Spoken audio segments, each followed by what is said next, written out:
We're about to be live. I just pressed the button. Now we're live. Good morning, everybody. Welcome to the Daily Whatever Show. Happy Fucked Up Friday. I am back. Hi, Dana. Hi, Lawrence. I'm so happy you're back. I'm I feel like I'm back. doing my Kermit the Frog thing. Yay! Ah! Y'all, it hasn't just I been just want to four point out days. Yeah. I'm wearing my latest Fuck Trump t-shirt. This is the special I'm gay as fuck and like My Little Pony, My Little Brony, Rainbow Bright Oh edition. my So God. there you go. I love it. And you know what, Lawrence? Overslept a little this morning and couldn't find mine. And next week, let's make a pact to both wear our fucked up fuck Trump t-shirts together. And if any Excellent. week needed them, it was this one. Holy fucking shit. Yes. Hey, Lawrence, we have some catching up to do, and then we should let people know that we have an amazing guest today. Zev Shalev has kindly joined us for Fucked Up Friday. We'll bring him on in just a moment after we have our little bonding time of I missed you, I and missed you. thanks Um, for keeping the, holding down the fort and keeping the trains running on time, et cetera, et cetera. You did an amazing job. I'm catching up on all the shows. Oh my gosh. Well, thank you. Thank you to Melissa Corrigan, who was, well, she was not your replacement because no one could replace you, but she was Oh, an you sweet excellent talker. stand-in co-host on Monday and Tuesday. Thank you to Karen Marie Shelton, who has been immensely helpful, kind of moderating in the chat and helping with the recap. And thanks to all of you who kept showing up when it was just me blathering on. Well, it wasn't just me. We had some amazing guests, and I'm really sad you didn't get to be here for them, Lawrence, because we've had an amazing week. Do you want to hear a It's bit about been it? an intense week as well. Oh, We some yes. crazy, crazy bullshit. I want to point out you posted a note at the beginning of the week, Dana, about all of the dumb shit that had already happened, and then Oh you yeah, that was Monday, like a Monday, thousand years ago on right? Monday. You made a prediction of like, why do I feel like it's going to get even worse? And then it did. Oh my it makes me feel sick because I remember the trepidation I felt Monday evening. You know, we had just invaded a sovereign nation over the weekend, like as one Oh, does. oh, right. Some people go to bars, some people go to the beach, some invade a sovereign nation, which I know we're Mm-hmm. going to talk a lot more about later in the show. And then there were all these other news stories, one of which is going to be my fucked up Friday pick later in this episode. I listed five like small news items that in any other time, any other administration, all would have been huge news. And I was like, all of this happened today. Yeah. One that I've been talking about a bunch this week, Lawrence, and it's not my fucked up Friday pick, but it is from your former state. So I want to drop it here. I've said it a couple times and I want to keep dropping it. Is that, you know how we have that thing here where any ding dong can get things on the ballot if they get enough Right. signatures? So Right, people right. will Yeah, no, walk up state to you. referenda, generally speaking, like a good thing democratically, but Yeah. the way that Washington state does it, literally like any yahoo, like Tim Eyman, for example, yeah, can propose something and get enough signatures and it gets on the ballot. And what are they doing now? 400,000 people signed this. I can't remember this ding dong's name. It's not Bruce Hyman. Some other conservative shitbag has sprung up in his place. And Aaron in the morning reported about this. So you know what the topic is going to be around. It's around high school athletes and trying to keep trans kids from school athletics. And it allows genital inspection of the athletes to ensure that the correct penises and vaginas are on the correct play fields. Lawrence, what would I do if I found out that some adult at my kid's high school stuck a hand down one of my daughter's pants? Oh my God. Well, yeah, or even just said like pull your pants down so that I can see that you have the parts I think you were supposed to have. Like, Jesus fucking Christ. 400,000 people in Yeah. Washington. We're like, I'll Welcome sign welcome that. to Trump's America, everybody. Every day a new horror. The only thing I can say about that is thank goodness Seattle is so populous and so blue Right. that you know that we're gonna just I I hope we're just gonna wipe the floor with this battle. It's just gonna be like, go away. don't come at us with anything like this again. But you know, this is the Overton window. That the next one is Right. going to be like, Absolutely. They okay, continue to pull the Overton window to yeah, the extreme right. Yeah. We got to pull Zev on we because do. I just am sure that he's got things to say about this. Please do, Without everyone. further ado, here we go. Zev Shalev, everybody. Zev, thanks for being here. Oh shit! Now I can't hear you. Is that me or you? I can't hear you either. That's me. That's me. Oh, That's me. nice. There you are.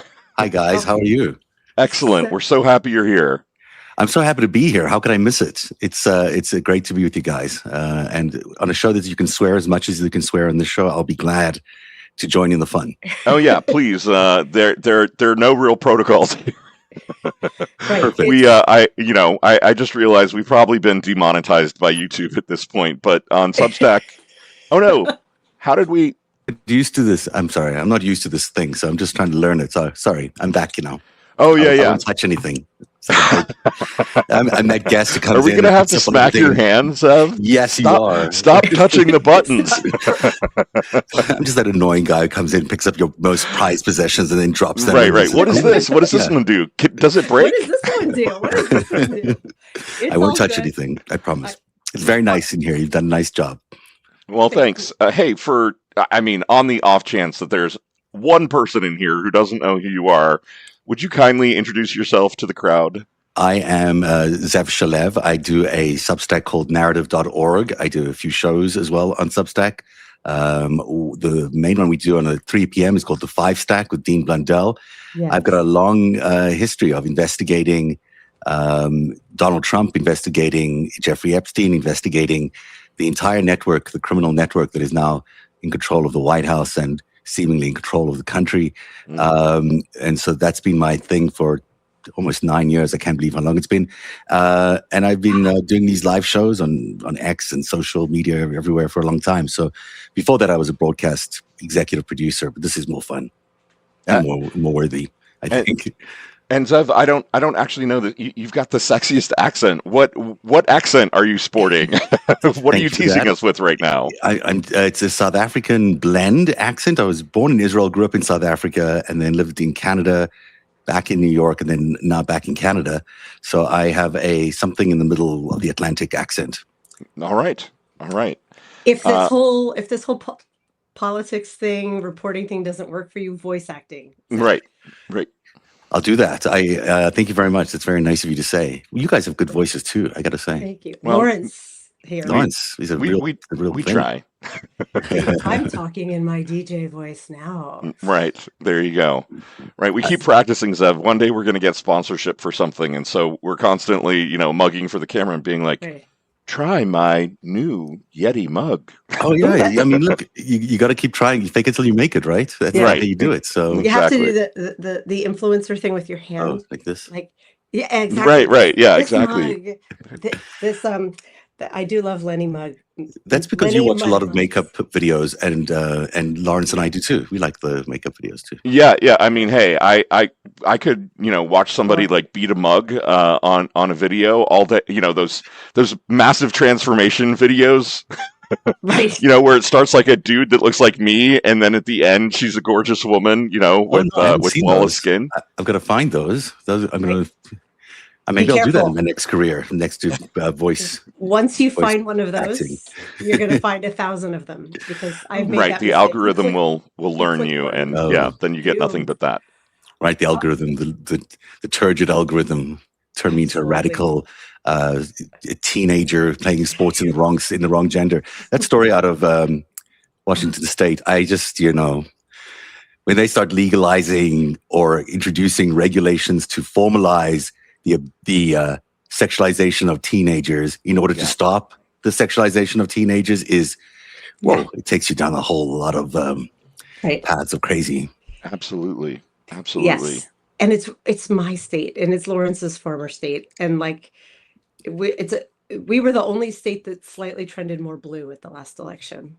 And it is primarily Seattle, the city where I live. You go outside the city and then the Trump signs start coming out. But this one is horrendous. And thank goodness for Erin in the morning for providing this kind of reporting. She's great.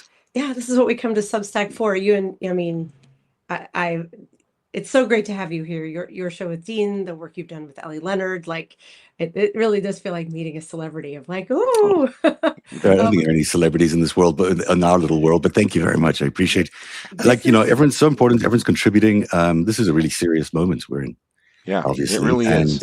as everyone has to be using their voice. If you can, if you have a voice, you should be using yes. it because we are on the edge of catastrophe, and that's not even an overstatement. That's just Right. where we are. So, Yeah.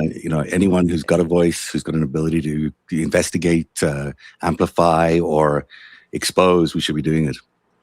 You know, it is 1,000%. crazy to think that in our lifetimes, because I think you're maybe Gen X or elder millennial, right? You're probably close to Dana and I. Um, I'm an Xer. I'm all like right, a on the nice. One of yeah. us. Yeah, one One of of us. We're the One us. of best. us. They're the best generation. Without We us, are. we're going to save the world. Yeah. This little mighty generation is going to save And, the world. and Yeah. who would have thought that, like, in our lifetimes, we've seen it go from, like, there was a point in time where if you called someone a Nazi, you were legitimately overreacting, probably, right? Like, Oh and yeah. now if you call someone a Nazi, they probably actually are a fucking Right. Nazi. Yeah, Right. and they They're probably like, were. thank you. Yeah. They're like, thank you. Right, Yeah. right. And Right. when we did it, 10, 20, 30 years ago, they probably Right. were actually a Nazi at that time. It was just socially unacceptable to cast that epithet at somebody because it seemed like the world had moved away from that. And lo, we have learned that is not true. In some ways, Right. that's more refreshing. You get to see, at least people aren't hiding who they are, and it's better in some ways. Um, do I love the fact that the Nazis are so prominent in society? No, but they probably they've probably been there a while. Right, just hiding amongst us and slowly doing their vast right-wing conspiracy that, it turns out Hillary got mocked when she said vast right-wing conspiracy 25 years ago, but it turns out she was not wrong. There really has Yeah. been a vast right-wing conspiracy to Yeah. pull our culture, into, like you said, on the precipitous brink of losing everything. She was not only not wrong, she was totally right. She when you Yeah. look back and see what Epstein and Clinton's friendship and all that was about, and I haven't proved this yet, so I can't say for sure, but I would speculate that the entire Monica Lewinsky thing was part of the Epstein network. Maybe not Epstein himself, but Oh my God. that Oh my God. Do you That think? kind of blew my it's mind, man. well, I can back it up with a lot of information about why I think that's the case, but that's really more than plausible. This was, Epstein in particular he was on a mission to try and make sure that Bill Clinton would not give in to the Palestinians, and so that's part of the friendship that he developed with Clinton, and it's not a bridge too far from there to say that a compromised woman in the White House, whom Epstein had access to the White House a lot, would have would have caused at least the attention shift of the Clinton administration. That is such a great point, and I just flashed back to that moment in time, right? Like the assassination of Yitzhak Rabin and the Oslo Accords, and the fact that Arafat could have accepted the agreement and didn't because he knew that he would have been offed by his own people, and kind of the hope of the two-state solution in that moment, and then the sudden kind of absolute Yeah. collapse of that hope and into the Netanyahu haunted world that we live in now. Yeah, and there's always that Epstein had in his home a painting of Bill Clinton in a blue dress, and then he also had a painting of George Bush playing with a set of dominoes that looked like the World Trade Center, and a plane crashing into the set of dominoes. Both of those, I don't think, are Holy shit. accidental pieces of art. I think those are reflective of things he had, or things the network had done, and he was collecting as art. Wow.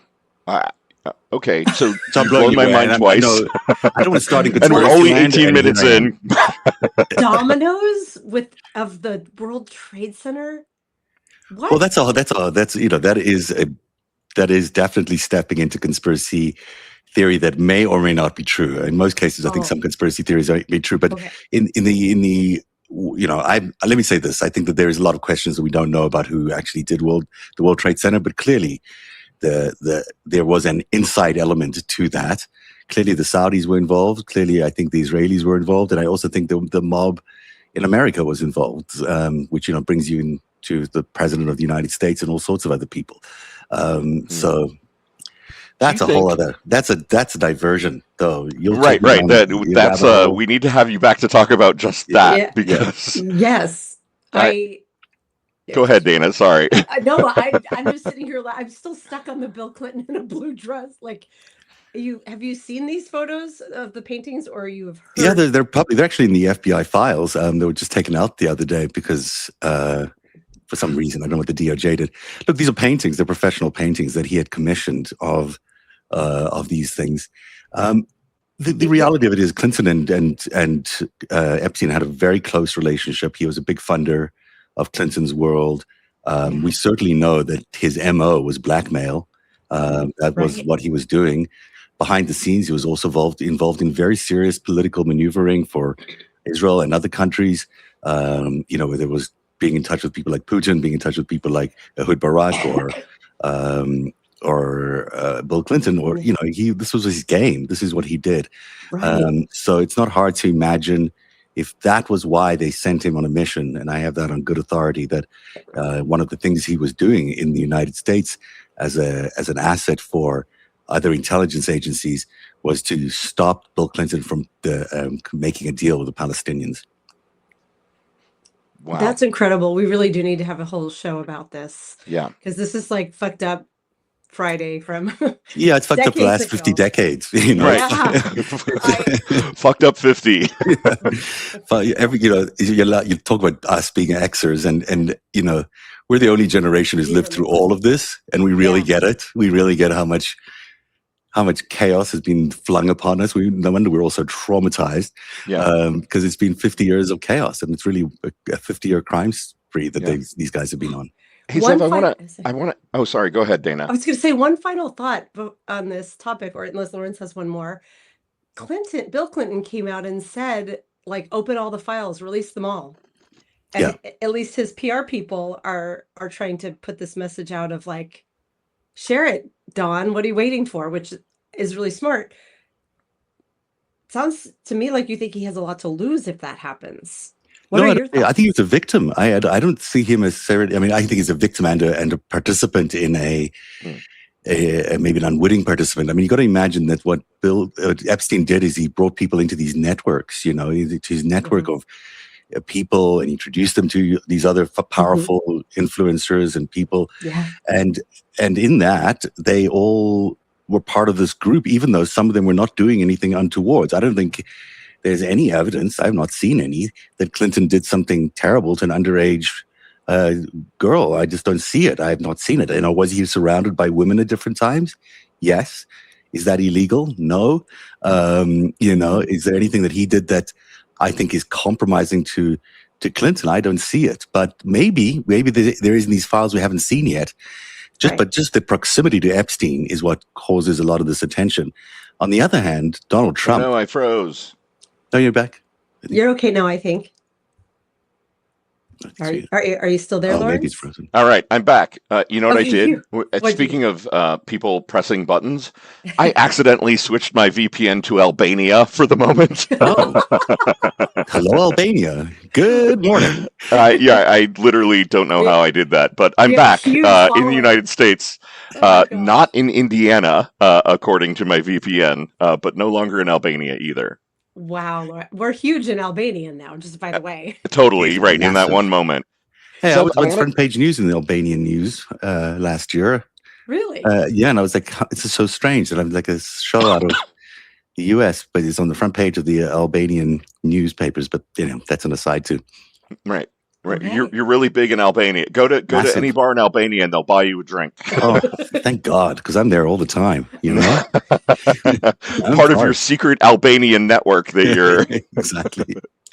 So let me ask you a question, Zev. I've written articles on here and we've talked about it on the show a lot, that my contention is we are in the Third World War right now, that it is an information war and a reality war, and that we are losing it.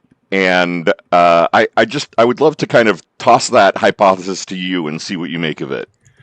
I think we're in a pre-World War. I think this is pre-World War III, and I think we've been in it for a good 10 years or longer.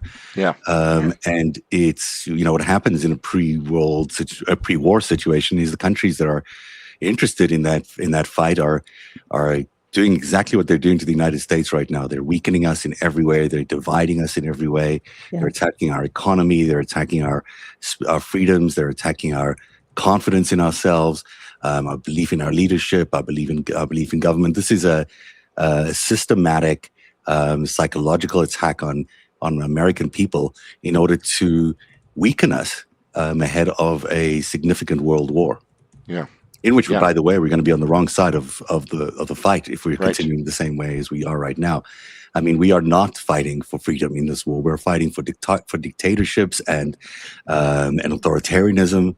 All the things that we supposedly don't stand for, we're going to be fighting for. Yep. And oil. Right. And well, oil and resources. Colonialism, back to colonialism, territory seizure, and resource seizure. Yeah, absolutely. Well, Greenland is going to be the battle for this thing. I mean, it's kind of shocking that people are going to be fighting a world war over Greenland, but that now looks to be what's happening. The battle lines are being drawn, and NATO is saying, no ways are you taking our sovereign territory, and Canada is saying the same thing. Right. So we are likely, could be within months, potentially in a war of a place like Greenland with 25,000 residents or whatever it is they have there. It's like, right.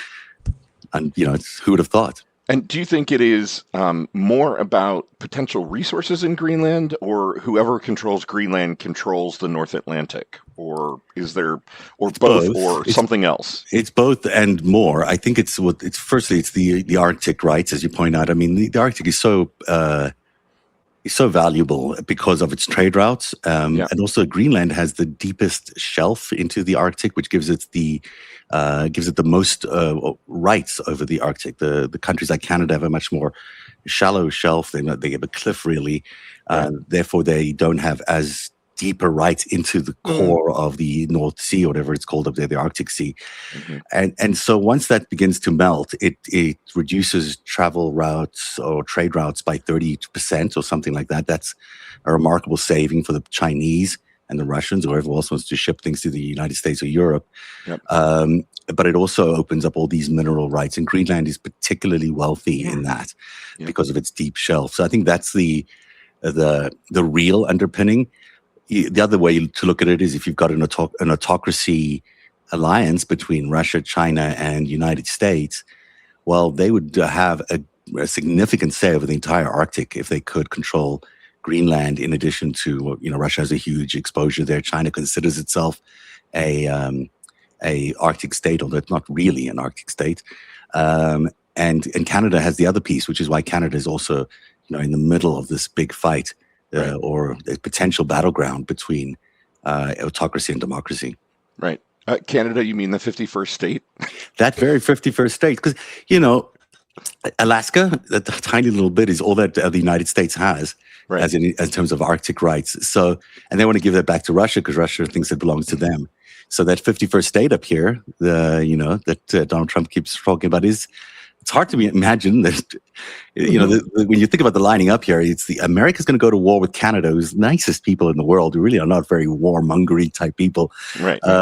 And it appears to me that, when Carney goes next week, or I think it's next week, to China for the first trip in 10 years by a Canadian leader to China, he's going to be saying, hey, if America attacks Canada, will you be on our side?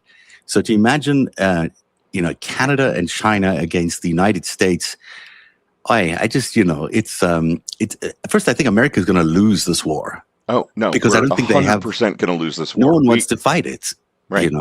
There's no moral grounding for it. So it's not a good look. And I think a lot of Americans are going to die. And I think it's a lot of people are going to die. And that's just, we don't know what war is like because we don't face it that much. But, none of us want to go to war. Yeah. No, none of us want to go to war. I wish no one in the U.S. I feel like there are a lot of folks on the wrong side of history who would be like, fuck yeah. Or if Trump tells them to, they're going to want to go.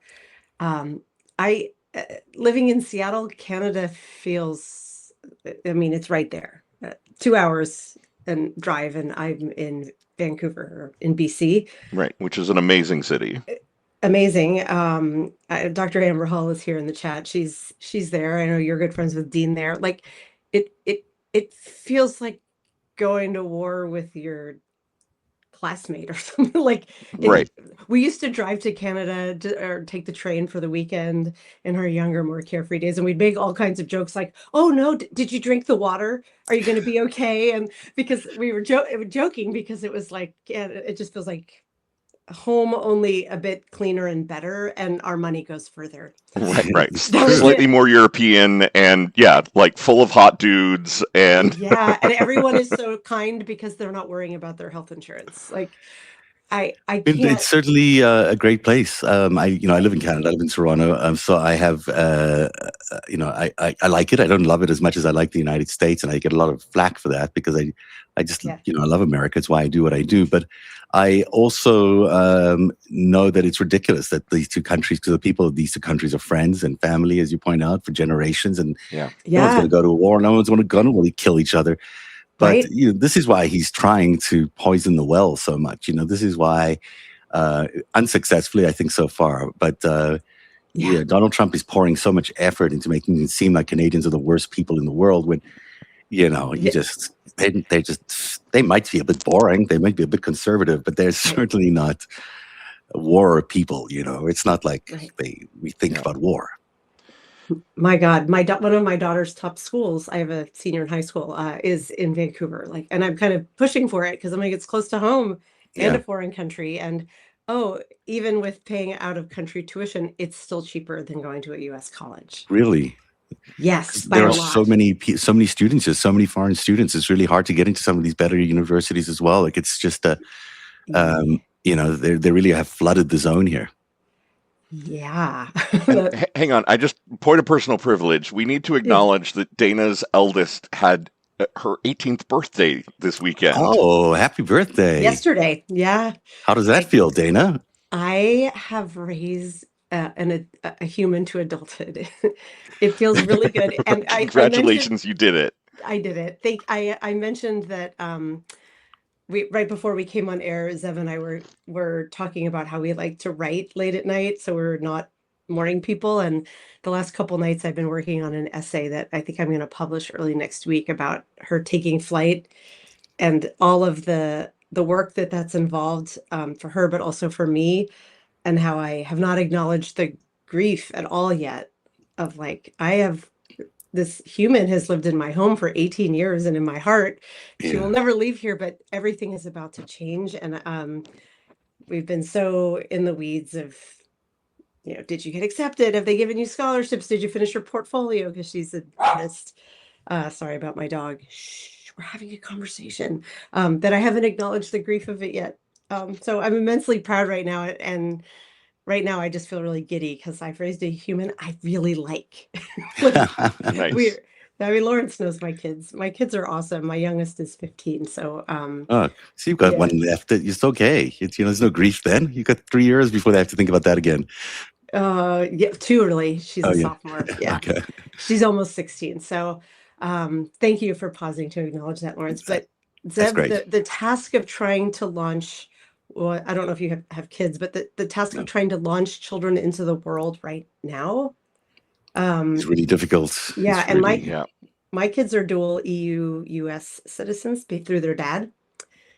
And so for a while we were really pushing, like, let's use this as the excuse to leave. But, it's hard to relocate countries with one's ex, no matter how good a relationship one has. And, my kid is like getting into these great design schools here. I don't know that we're leaving, but as we're having this conversation, and I'm like, it still feels surreal, even though every week we have the show to mark the news of every week, so we don't end up being boiled frogs. We want to note the downward progression and how much worse, how things are escalating. This week feels like we crossed a line.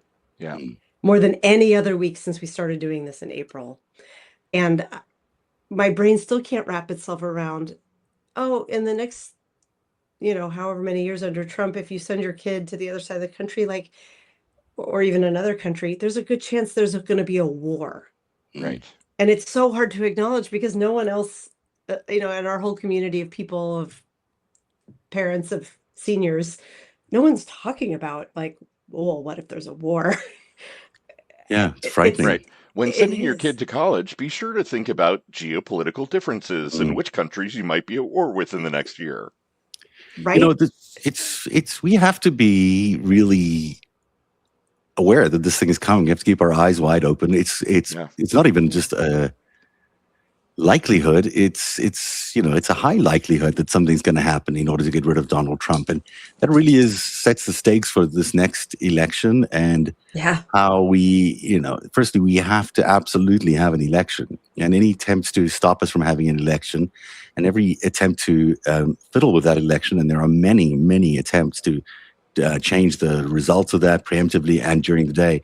We have to be so on guard for that, and then we also need the most unequivocal, mass turnout to elect Democrats, because Right.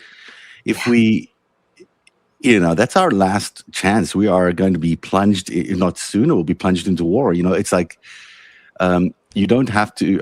You need the mother of a 6-year-old shot in the face by an ICE agent to prove to you that Donald Trump is completely out to lunch and completely dangerous for everybody in America. I mean, what more do you need to see with your own eyes, which we all saw with our own eyes, to know that this guy is deadly dangerous to every single American? Right. Yeah. I Right. saw it with you, Zev, and Nick. That was where I watched the video. Oh, So awesome. thank you. Yeah. I saw you in the chat there. I mean, that to me, and the fact that then he sends out a fake video of the event in order to run a different narrative.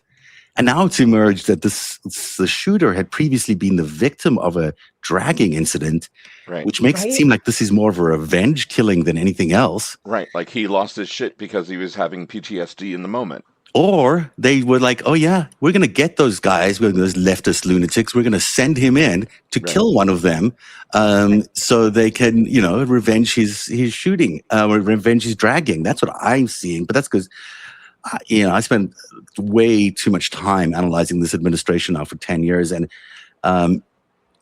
you can see what they're doing. It's evidence. Yep. And if you've seen it enough times and you connect the dots enough times, you can see it over and over again. They're not organized enough to have reacted as quickly as they did on the day of that shooting for this to have been accidental.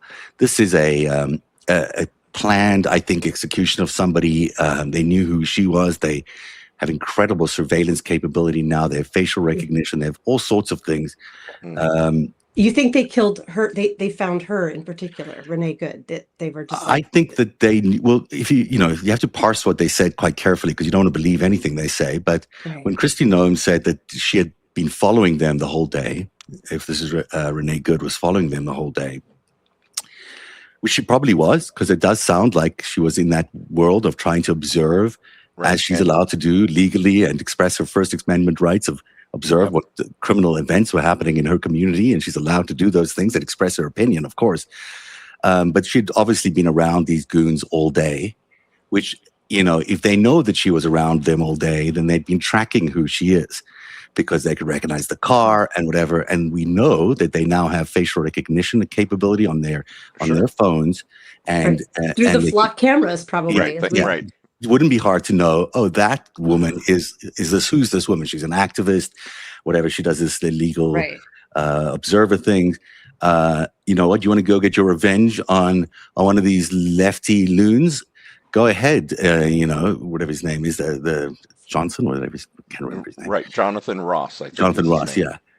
Go ahead, Jonathan. You go exact your pound of flesh there. And so, if he shows up and then. He was not in any danger. He was not in any risk. He was maybe a foot and a half away from the car as it was turning, but enough for him to still, shoot her through the passenger window of the car. And then the I don't know if you've seen the video of him approaching the car after the event. He See, this did not. It seems like it was an omission. He was not Right. on. He was not Yeah. distraught or And the way he surprised. walked away from the car, Yeah, right, after he yeah, saw that she was dying. And I just learned this morning from Politico that her wife was in the yeah. I'd car heard that. with her in the passenger Yeah, seat. horrific.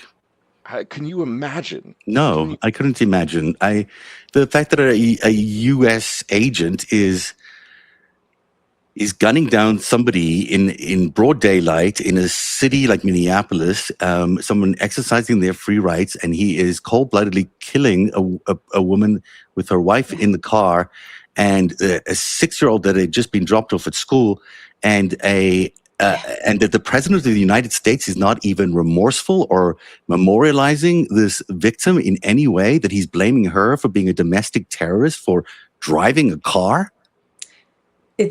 She's so, like, I know there are doctored versions of this video, and I already, as soon as I watched your video, I made the mistake of opening Facebook, and I have a very curated audience, but one of my friends had someone popping off about, like, she was trying to run him over. I saw the video, you should just watch it. And I was like, I don't know what version of the video you saw, sir, but she's barely moving. And Look, this was a disinformation war. Sorry, I don't mean to yeah. cut you off. Oh no, it absolutely is. And it gets to the point where you're like, well, which version did you see? And then that negates the true version, Yeah. which Right. I know is the one that you shared. And even if she were coming at him aggressively, which she is not, like, he comes at her car. Like, any sort of training would say, like, oh, if you're worried about this as a potential weapon, this vehicle, you're going to step away from the weapon. He charged at it and said, get the fuck out of your car. Yeah. If you look at the video carefully, there's an ICE vehicle that goes around the car that blocks her way first. Yeah. So she has to she's cornered by these guys who are masked thugs, who she knows are masked thugs, by the way, when she knows are dangerous people. Yeah. And they're coming at her car trying to open the door in this aggressive way. And then she's in reverse because she's trying to get away from them, realizes she can't reverse, and we know she was because she had her tail lights on in reverse. And then she tries a 3-point turn, basically, to try to get away. Yeah. And only when she finds the only path available to her, which is just past this guy who's in front of her pointing a gun at her, is she able to get past or past the car. And then, of course, he shoots her. Now, the fake videos, they come from either from the White House or they come from the Kremlin. I mean, it seems to me like they're so sophisticated and so quick that they do seem to me like they're Kremlin-type propaganda that is being fed, the fake ones. And the president is the first person to issue that. Yeah. And why that's important is anytime there's an event like this, the first person out who establishes a pattern or a narrative is more likely to succeed in that narrative holding. Yeah. Which is why Kristi Noem came out right away. Right away. And she was like, oh yeah, this is domestic terrorism. What she didn't count on is the fact that everybody else on Substack in particular was saying, no, that's not what happened. You're crazy. And was able to cut that back right away as well. And this is why the independent citizen journalists are so important. And they have been since Twitter and whatever. We've been at this for a long time because I know that if we can get at a story quickly and disarm it, they're screwed. Yeah. And in this case, I think they've been disarmed. But the fact that this barrage came from the presidency and the White House and the DHS so quickly makes you realize that this was a deliberate narrative building exercise. And I think it was able to be cut down. So it's hard to tell, in the right-wing communities whether it will hold or not. But, it's absolutely true that they built a narrative way too quickly for me to believe that this is organic or that this shooter wasn't intended to kill someone that day and maybe even intending to kill Renee Good that day. Wow. Zev, I feel like we could talk to you forever, but we do have a mission here today on Fucked Up Friday, which is to compete in the chat for the most fucked up news story of the week. And let's just state up front, like, the killing of Renee Good and the invasion of Venezuela. I mean, obviously those things would win. Yeah. Above and beyond. I'm still reeling. And I do want to say, we do need to hop into Fucked Up Friday. Are they really going door to door in Minneapolis and asking to see people's papers? Because that's the latest that I've heard. They've been And doing it all the time. I mean, this is why this has been the problem. Is the community has been outraged at the fact that their neighbors are being evicted, taken out of their homes in the middle of the night because they're apparently illegal, or the government views them as un-American, or whatever it is that these guys are doing. In a very liberal city where this community is well loved and it's an integrated neighborhood. And of course, what Renee Good was doing is what every American should be doing. They should be protecting their neighbors and their communities, and everything about that is the way what is very American. The protesting and the neighborly protection and all of that, as long as you're not actually causing violence, is absolutely the right thing to do. And the fact that the president, the vice president, and everyone else is trying to frame her just is beyond me. Yeah. She's a victim of a crime, not the... I part of what I've been thinking, and I want to write about this, is in the world where I apparently have to choose whether I am Charlie Kirk or I am Renee Good. Yeah. I am Renee Good. I will pick her every time. And if I have to die for this country, I will die for this country. I don't want it to be a senseless death like this one, but Jesus fucking Christ. If we are going to be at war, which it seems like we are, and it's going to be a civil war, a fight for the soul of this country, I don't think we have yet grokked as a nation what it is going to take to wrestle control back from the forces of evil that are trying to basically throw us into totalitarianism. It's a very beautiful sentiment when you're saying about, I am Renee Good, because we all are, and we really need to hold up this woman and her memory in is even more heroic way than the right try to hold up Charlie Kirk. This is a beautiful message for everybody, because she's an absolute hero, and as tragic as all of it is, she needs to be remembered for her heroic acts, and certainly her son and her other kids need to know that she was an absolute hero in the American eye, and a real patriot who was doing just the right thing, and who died doing the right thing. And that is what we love in America, not the death part, of course, but we love people who are willing to do that, and are willing to risk everything in order to do the right thing for their family, for their community, for their neighbors, for their country. This is what America's built on. This fighting for these principles. And so I absolutely think people need to be celebrating her spirit and raising her as much as possible and as much as we can as an absolute hero. Yeah. Lawrence, write that story. When you texted this morning and said that you were writing that, it gave me goosebumps. It crystallized for me, right? Like Charlie Kirk, suddenly there's a fucking song about him. There's a wine bottle, totally in I my am Charlie head Kirk. now. And if we should be honoring anybody as a real American patriot, it should be Renee Good, because like you just said, Zev, she was showing up for her community. She was living the true spirit of America. Charlie Kirk wasn't. He was ripping America apart with his bare hands. And Renee Good was trying to build us back into the better ideals, the better angels version of what we all aspire to be. And I choose her. And she also was just dropping off her kid.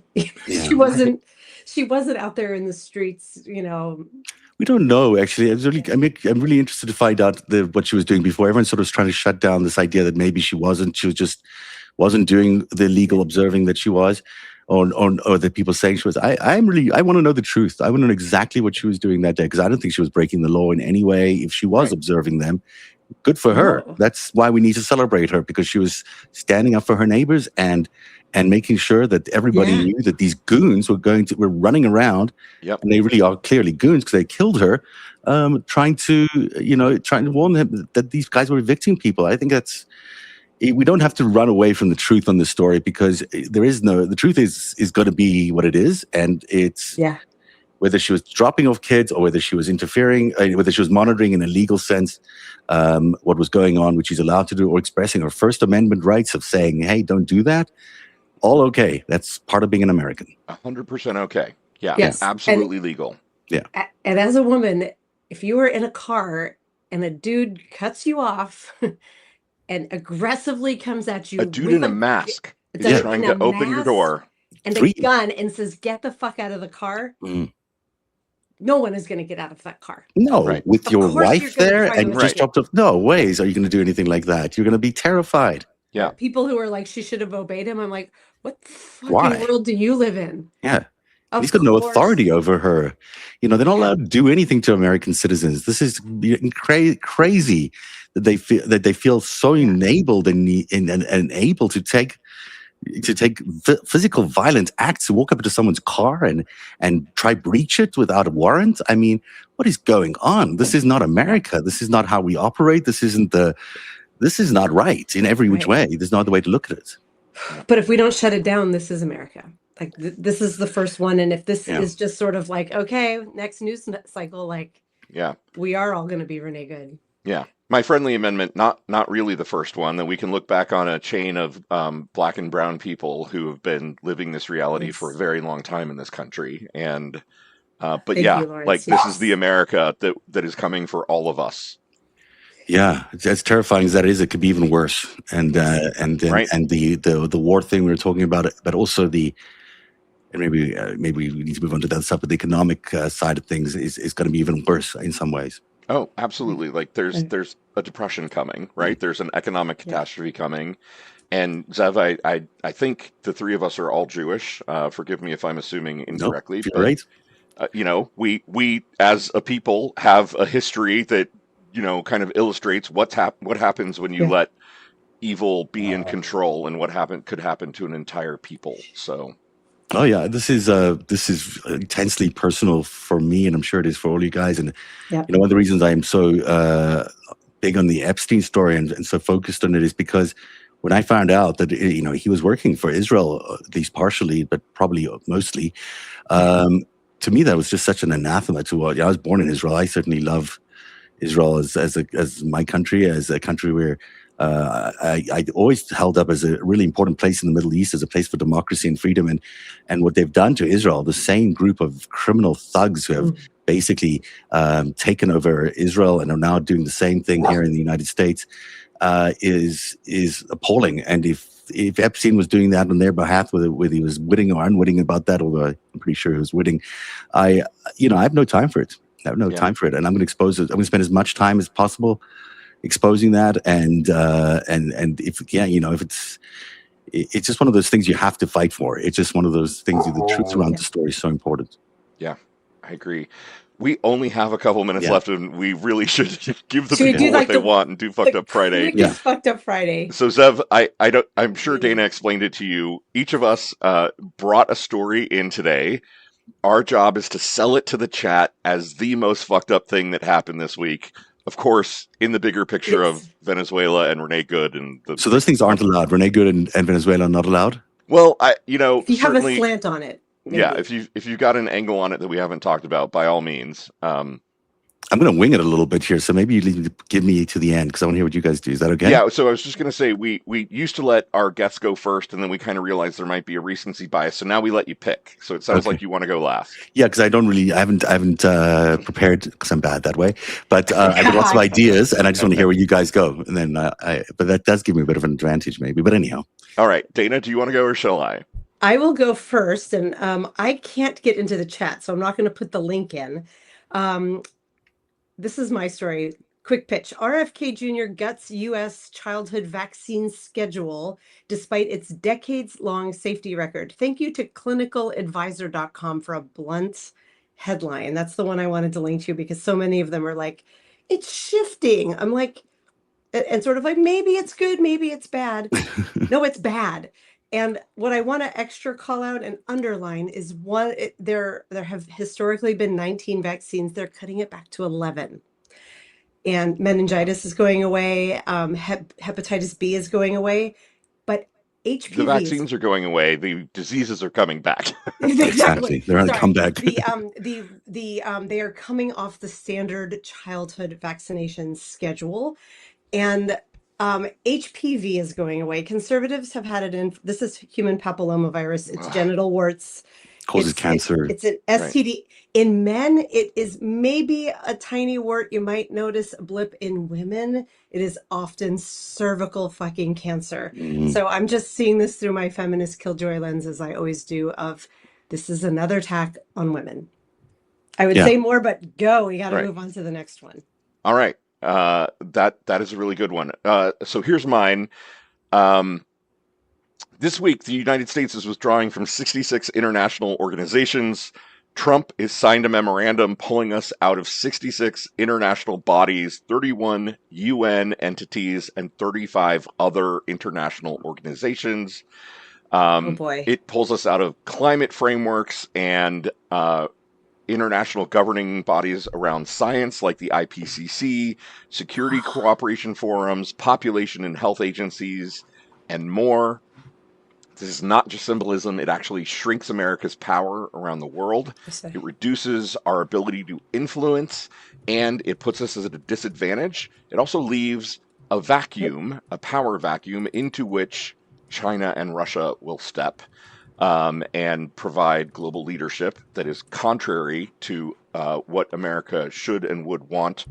And it continues this really horrible pattern of Trump pulling out of the World Health Organization, out of the Human Rights Council, out of the Paris Agreement. It's basically the United States stepping back into isolationism and this kind of ridiculous belief that we should not have global influence.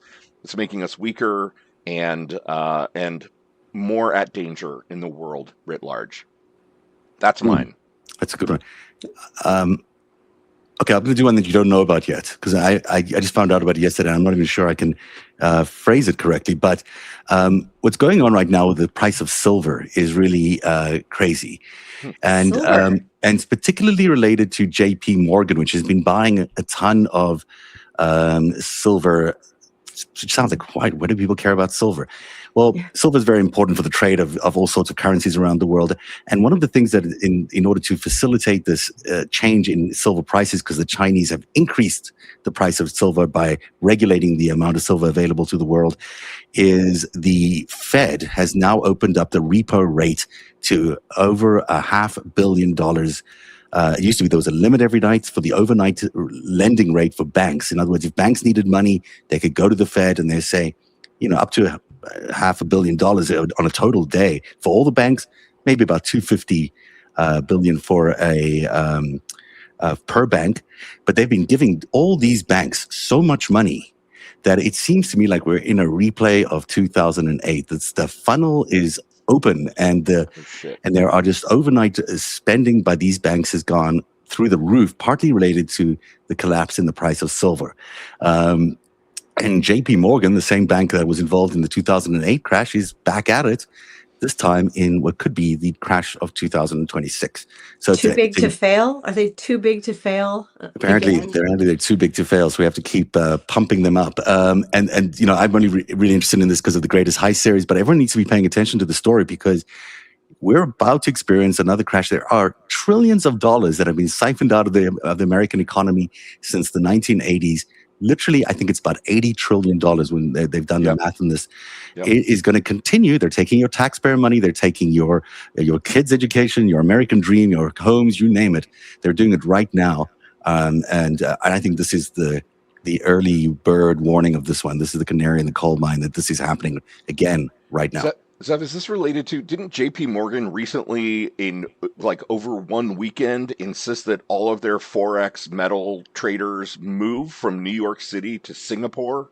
It may be related to it. They had to sell a large amount of silver, 5,900 tons of silver on a short sale. It wasn't theirs, somebody else's money. But this reminds me exactly of what Jeffrey Epstein did with J.P. Morgan way back, and Bear Stearns way back in 2008.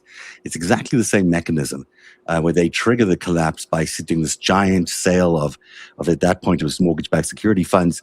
Now it's the silver that's being crashed. But it makes a lot of sense if they move to Singapore. That is probably them trying to avoid regulation here in the United States. Yeah. All right. Okay. We've only got 3 minutes left. Zev, that is a really fucking good one. I'm like head in hands. Right. I'm sorry. This is the thing. I come into shows sometimes and I'm just like the bearer of bad news. Sometimes I'm going to, but it is just the news. And I apologize. I don't know what to say. We're going to, Zev Cassandra Shalev. Yeah, exactly. Sorry about it. I like the name Cassandra though. I can work with it. Right. I think maybe I just decided that's my new drag persona. Yeah. Do you drag? I don't, but I keep joking that I'm going to start. I mean, why not? Why not try it out one day? next Halloween maybe, but Oh Yeah, my or gosh. sooner.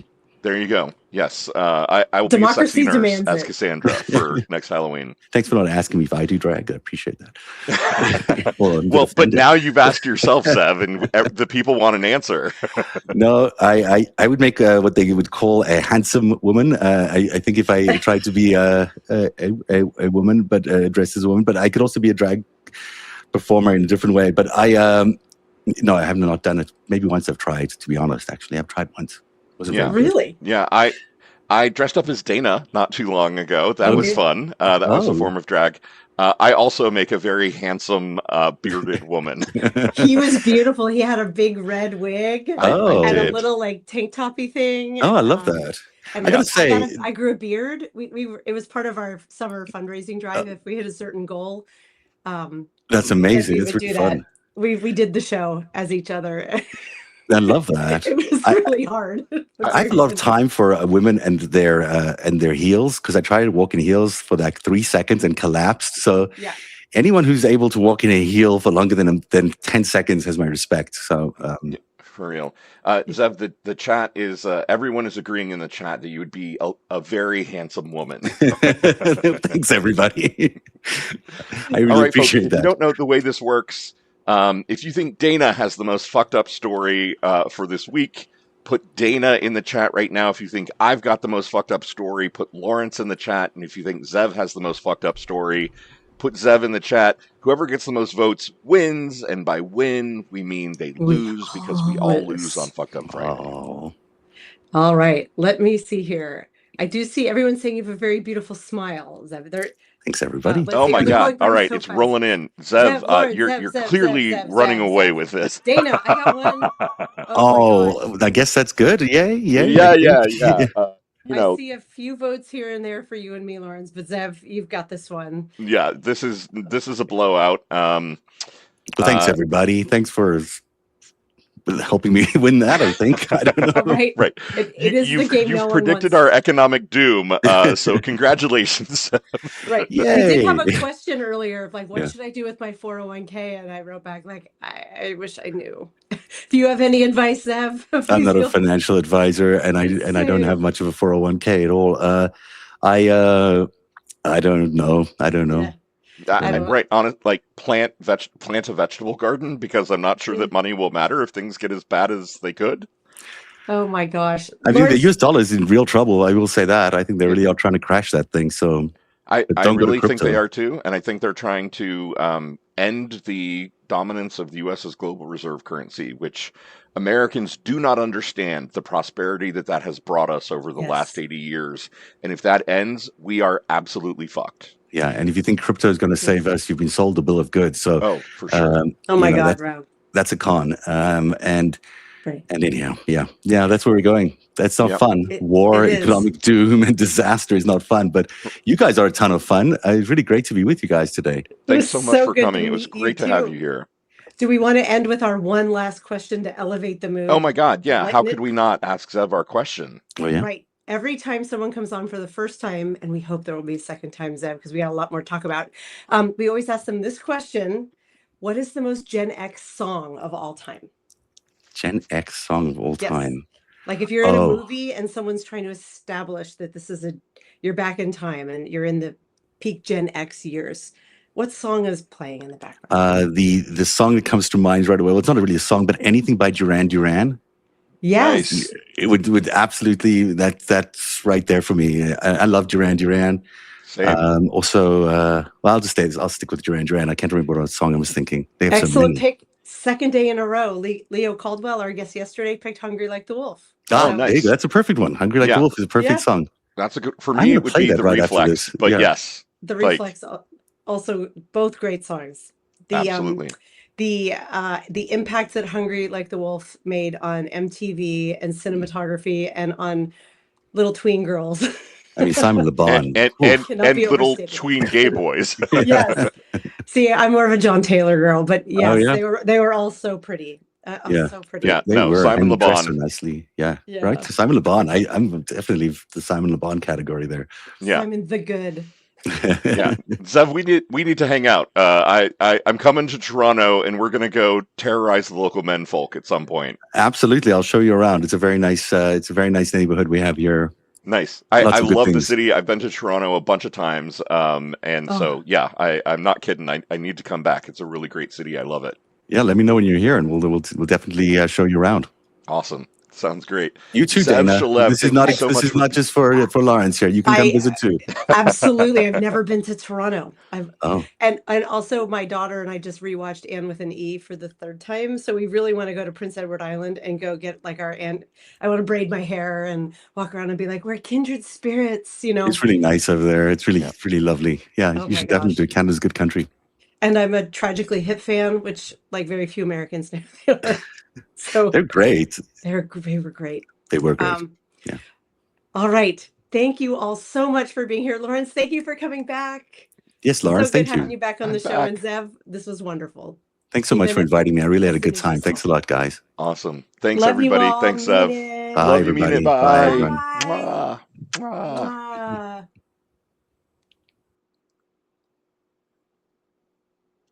And